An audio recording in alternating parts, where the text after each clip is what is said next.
रात्री व्यवस्थित झोप लागते, शांत. ब्लड प्रेशर होतं ते पण आता कमी झालं. म्हणजे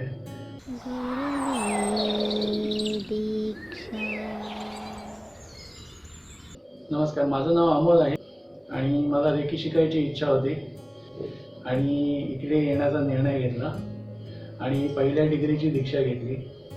त्याला 21 दिवस झाले आणि साधना केली मी 21 दिवस. आणि साधना केल्यानंतर मी जे मुख्य त्रास होता मला तो म्हणजे झोपेचा.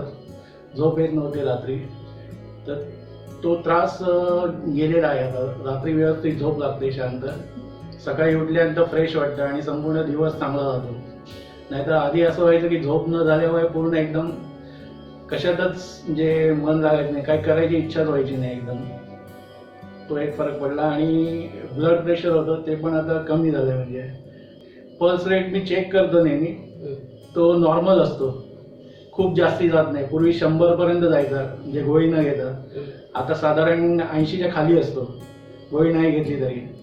पण तरी फरक जाणवला मला. सरांचं शिकवणं खूप छान आहे. थोडे कडक आहेत पण ते चांगलं आहे. म्हणजे गुरु म्हणून ज्या प्रकारे त्यांनी शिकवलं पाहिजे तसे ते शिकवतात. म्हणजे आपल्या चुका ते व्यवस्थित सांगतात सगळ्यांना.